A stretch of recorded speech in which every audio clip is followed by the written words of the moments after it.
folks, David Glenn from The David Glenn Show and the new North Carolina Sports Network. I am the guy who started covering the ACC in 1987 and created the ACC Sports Journal in 1994 and then ACCsports.com a few years after that before selling those outlets in 2015. This is now my 37th year covering the ACC, and I thank you for joining us today here on our various new platforms. If you get a chance, please subscribe to this YouTube channel. It is easy and it is free. And check out more of our work at our new website, ncsportsnetwork.com. There have now been perhaps 10 rounds of the ACC is falling apart headlines in recent years. And it's important to remember that all 10 rounds proved to be false, or at the very least, premature. The folks responsible for those false reports are almost never actual journalists. They are often motivated more by clickbait than by accurate reporting. And as I try to emphasize in the journalism parts of the classes that I teach at UNC Wilmington, their downfall is rarely making stuff up or lying to you on purpose, which are really dangerous and destructive habits that are in the process of costing Fox News, for example, literally billions of dollars in legal settlements in a non-sports context. Instead, the mistake behind the bogus ACC is falling apart headlines, which may be accurate one day, but again has a truly woeful, for an awful lot track record to this point, is almost always that the person trying to break the news learns one or two important new facts but then fails miserably at another very important aspect of sports journalism. That is putting the puzzle pieces you do have into a broader context and accepting that there are almost always puzzle pieces that you do not have. This process requires patience, journalism skills, and some combination of institutional knowledge and multiple sources representing multiple and diverse parties, and other expertise that most of the inexperienced breaking news folks simply do not have. That's why they keep getting stuff wrong, which is understandably frustrating for the ACC fans out there. In part, with such errors in mind, we are here to help. Here is a fact-based look with just a little opinion sprinkled in, and I will label it that way. This is a fact-based look at what's happening with the ACC here in the summer of 2023, brought to you by our friends at the North Carolina Pork Council. Did you know the North Carolina pork industry plays an important role in supporting rural communities across our state? The pork industry contributes more than $10 billion a year to our state's economy and supports more than 44,000 jobs, primarily in small rural communities across eastern North Carolina. Learn more at ncpork.org. That's the North Carolina Pork Council, the foundational partner of the North Carolina Sports Network. Okay, on to the big topic of the day, the week, the month, the latest ACC is falling apart headlines. Number one, there is an August 15th deadline every year if you want to tell the Atlantic Coast Conference that you are leaving the following year. That means if Florida State or anyone else wanted to leave the ACC in 2024, they would need to notify the ACC in writing by this August 15th, which of course is almost here. I personally do not expect any ACC school to meet that withdrawal deadline this year, but it is important to mention it just in case as a starting point for today's discussion. Number two, the biggest error many fans are making, even knowledgeable fans, while analyzing this FSU ACC showdown, is criticizing or really emphasizing the Seminoles' recent performance on the field. While it is true that FSU is only 36 wins and 36 losses overall, and actually has a losing record, 21 wins and 27 losses in conference play over the last 6 seasons combined. That is the definition of mediocrity, right? It is also absolutely positively true that when it comes to TV money and the sheer dollar value that any program provides to the ACC in its TV negotiations, how many people watch a particular school's games matters infinitely more than how many games that school is winning. I know that's counterintuitive to some people, but it is true. Those two things, of course, winning and how many people watch, obviously become related to each other over time. But at the end of the day, a conference's TV partners care less about who is winning, and they're willing to pay for how many people are watching. This is where FSU has maybe its strongest argument. While you're making fun of the Seminoles' recent on-field record, FSU officials can show beyond any shadow of any doubt that even when they're not winning as much, millions of people are still watching their football games. In fact, if you exclude teams that are already in or on their way to the Big Ten or the SEC, the three biggest football TV draws in America are Notre Dame, Clemson, and Florida State. Oregon and Washington are also in the top 5, by the way, which is one big reason they have been on the Big Ten's radar for the last year or so. Florida State football games get 70% more viewers in an important category than what the average ACC football game gets. And that is a very big deal that favors the Seminoles. If you do not understand and accept and embrace that aspect of this story, you will never understand the rest of this story. Number 3, one thing that has been reported accurately is that the ACC is in the most vulnerable position of its entire 71-year history. Why? Because Florida State officials are not exaggerating about the size and nature of the growing financial gap between the Big Ten and the SEC, as by far now the wealthiest leagues in the history of college sports, and then the ACC and the Big 12 on kind of a distant second tier. The Pac-12 may be in the process of imploding as we speak, so the Power 5 phrase may soon become the Power 4 conferences instead, but that's another story for another day. Without bombarding you with all the numbers, the Big Ten and the SEC right now send annual shared revenue checks to their member schools that are in the $50 to $60 million range.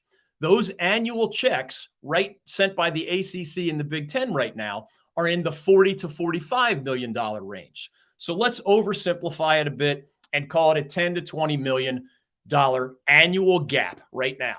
That annual financial gap between the Big Ten and the SEC in the top tier and the ACC and the Big 12 on the second tier is projected to grow gradually to $30 million per year and perhaps even $40 million a year by the end of the current decade. Number 4, this is also very important to understand. Those future annual gaps of $30 to $40 million a year are not based on projections or speculation. They are based on multimedia contracts already signed. Starting this year, the Big Ten has a combination of extremely lucrative TV deals with Fox, CBS, NBC, and the Big Ten Network that collectively are worth more than $1.1 billion with a B per year. And they extend all the way through the 2029-2030 season. Starting next year, the SEC has lucrative TV deals with ABC/ESPN and the SEC network all the way through 2033-34. The Big 12 has deals with ESPN and Fox all the way through 2030-31. Meanwhile, the ACC is stuck in a below-market deal with ABC/ESPN and the ACC network all the way into 2036, 13 years from now. Right now, the ACC does make more than $400 million a year just in TV revenue. That's not total revenue. That's the $400 million just in television revenue. And while that number will continue to grow each year, it is a much, much smaller number than what the Big Ten and the SEC are going to be making with their new deals. So again, the ACC financial crisis is very real, at least in that regard. Number 5. It is absolutely accurate to say that the current financial gaps among the top conferences have not stopped the ACC from winning on the field. Remember, the ACC, which was the wealthiest conference in America on a per-school basis 20 years ago, I was covering it back then, has fallen behind financially over this last decade or so. But during the 2022-23 academic year, this most recent one, ACC schools won more NCAA team titles, 9, than any other conference. Even if you put together the last 2 academic years, the ACC also ranks first above the SEC, above the Big Ten, in NCAA team titles over that 2-year period. Even in the highest profile sports, the ACC has actually been faring pretty well, even while falling behind financially. 3 of the last 10 national championships in football have been won by ACC schools: Florida State in 2013 and Clemson in both 2016 and 2018. Only the SEC has more football natties in that period. The Big Ten, by the way, has only 1 in that decade. Current members of the ACC also have won 4 of the last 10 NCAA titles in men's basketball. The Big Ten and the SEC both have 0 NCAA men's basketball titles in that same period. They're wealthier, but they're not winning at a higher level, at least not in that sport. Obviously, the relatively small financial deficits of the last decade or so have not stopped ACC schools from winning big on the field, including in the most prominent sports. At the same time, of course, it's fair for FSU or you or me to wonder how long that trend can continue once the deficits grow from 10 million or so a year to 30 or 40 million a year. Number 6, Florida State sees movement in other major conferences. Oklahoma and Texas have left the Big 12 for the SEC. UCLA and Southern Cal are leaving the Pac-12 for the Big 10. Arizona and Colorado and maybe others are leaving the Pac-12 for the Big 12. And the Seminoles want to signal publicly to the Big 10 and the SEC, and in a different way to the ACC. Again, by far, those first 2 are the wealthiest leagues in college sports. They're signaling that they are willing to jump.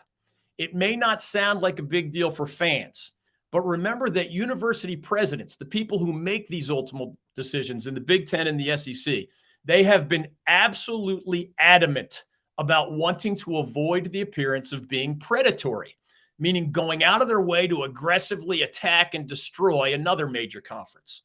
If the Seminoles come to them, then those same university presidents can just shrug their shoulders and say, we were simply responding to the marketplace. When Florida State publicly declared itself essentially a free agent, which FSU officials have been doing a lot lately, we felt compelled as presidents to at least listen and consider their potential candidacy.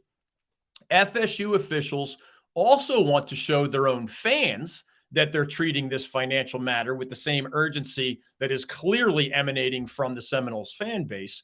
And FSU officials want to put as much public pressure as possible on ACC officials with those antagonistic public declarations, which brings us to our next fun fact. Number 7, thanks in part to mostly internal, more private pressure from Florida State and Clemson and other officials in particular, the ACC already has announced that it is making the most dramatic change to its financial distribution rules in the history of a league that is more than 70 years old.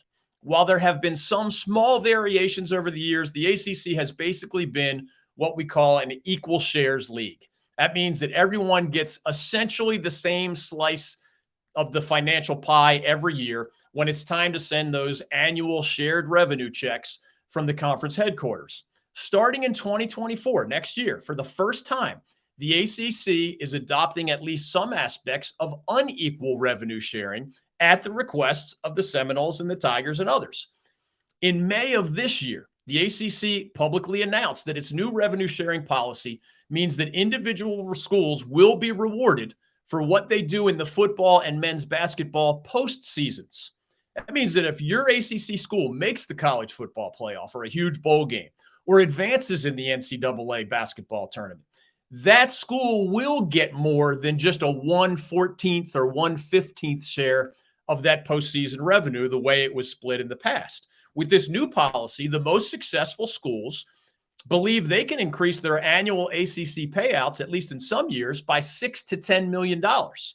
Now, that obviously does not close the financial gap behind the Big Ten and the SEC, but it is a new performance-based step in the right direction in the eyes of those schools. Remember, too, that Florida State has the ACC's second largest athletics budget behind only Notre Dame, and that FSU's annual ACC check, let's call it 40 million plus and rising, actually makes up only 28% of the Seminoles' $150 million athletics budget. So that annual ACC check from the headquarters of the conference is important.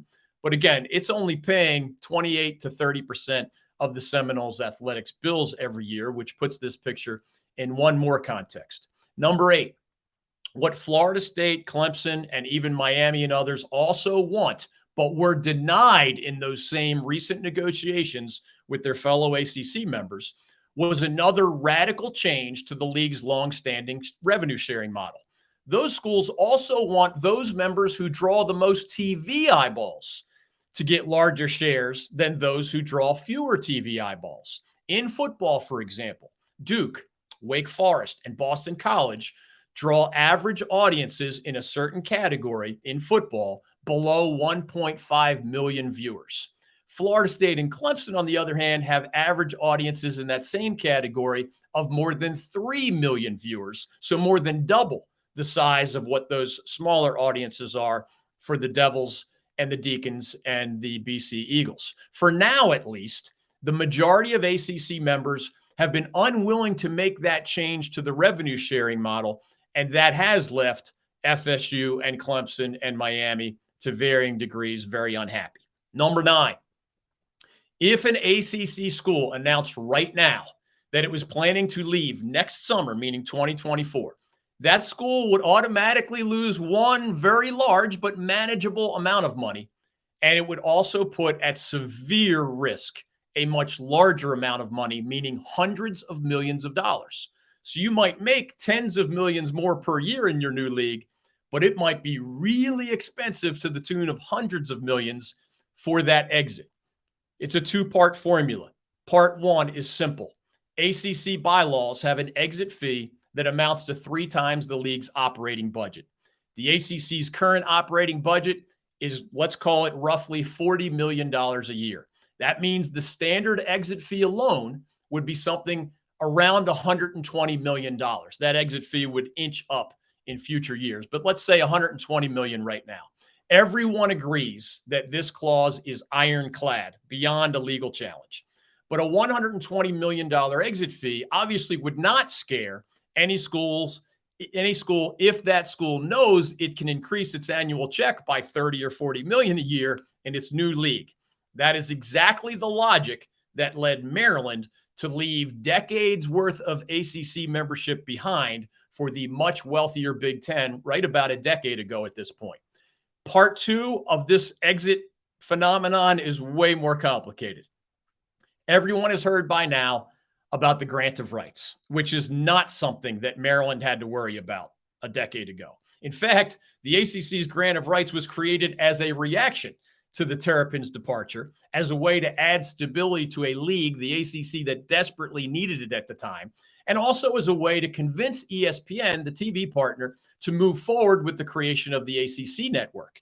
The Big Ten had its own network. The SEC had its own network. The ACC wanted one, and the grant of rights was part of the negotiations with ESPN to create the ACC network. ESPN said it's going to be really expensive to create that. We need a long-term commitment. That's why the ACC schools did commit to the new TV deal and the grant of rights all the way through 2036, which obviously is a long time down the road. Under the league's current bylaws, any ACC school leaving, let's say, in 2024, would be leaving behind 12 years worth of their multimedia rights, because these ACC schools, including FSU, signed their grant of rights all the way through 2036, meaning the length of those TV deals with ESPN. Moving forward, ACC media rights are worth ballpark 30 to 40 million per year per school. So I believe we're talking about a number over 12 years combined with a value of more than $400 million.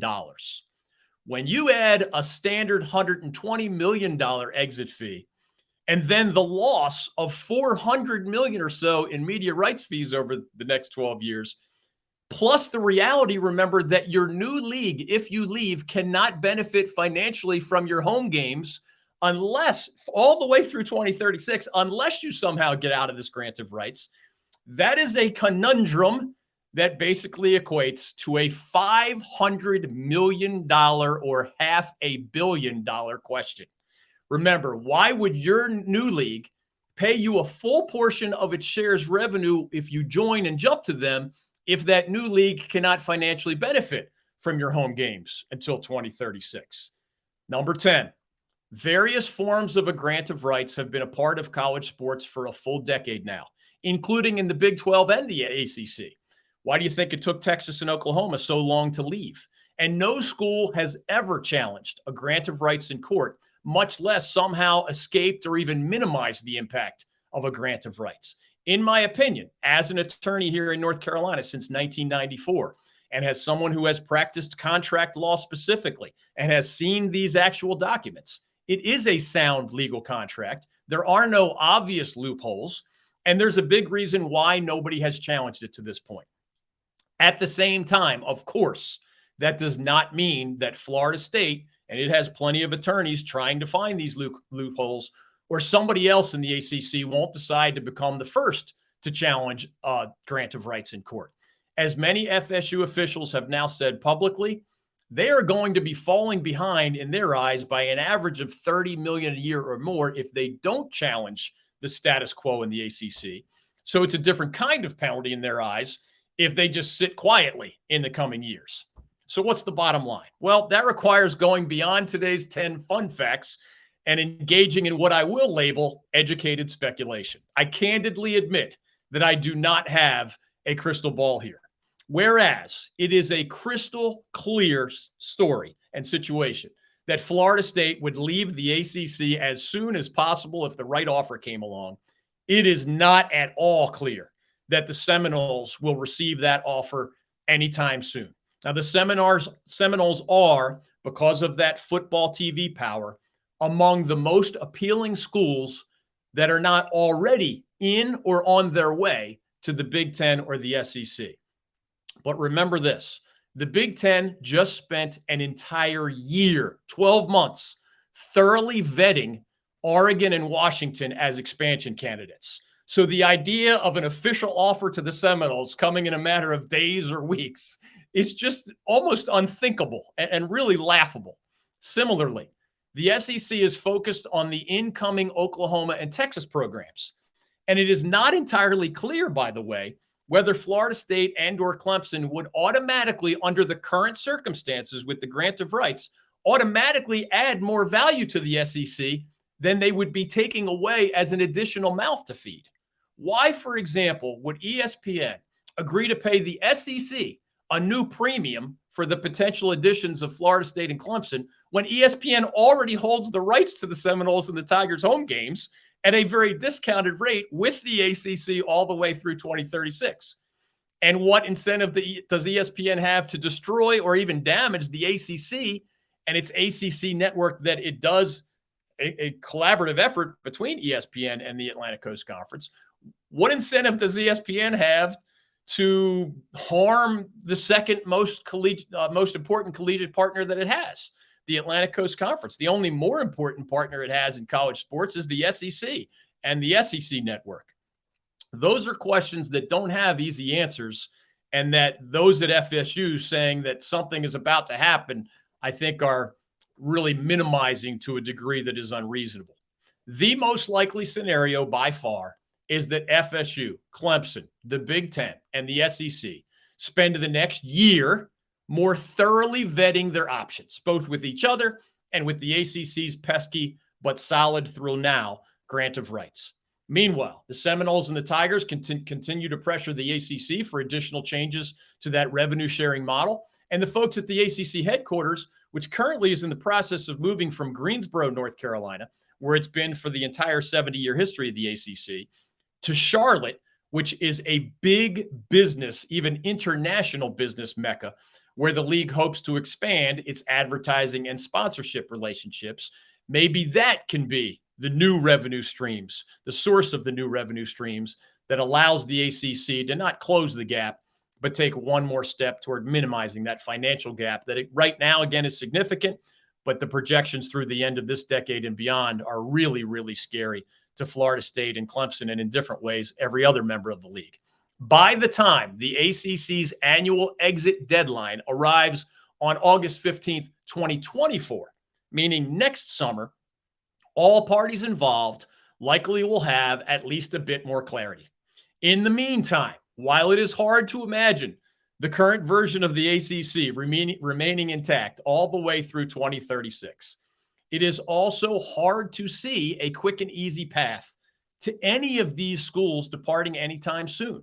And keep in mind, with each passing year, the financial cost of the grant of rights does go down, meaning the cost of a negotiated exit also would go down if the ACC was willing to engage in those negotiations with a departing school. At some point, long before 2036, unless the ACC somehow finds those new revenue streams, the legal, financial, and realignment planets probably are going to align such that some combination of Florida State, Clemson, and perhaps other ACC schools do end up elsewhere. In the meantime, among the few certainties is that you will see more false and misleading headlines before you see one that gets this very fluid situation exactly right. I am David Glenn of The David Glenn Show. Thanks for spending some time with us today on the North Carolina Sports Network. Please find more of our work and links to our YouTube channel, the New Look David Glenn Show podcast, and our regular articles at our website, ncsportsnetwork.com. Thanks again.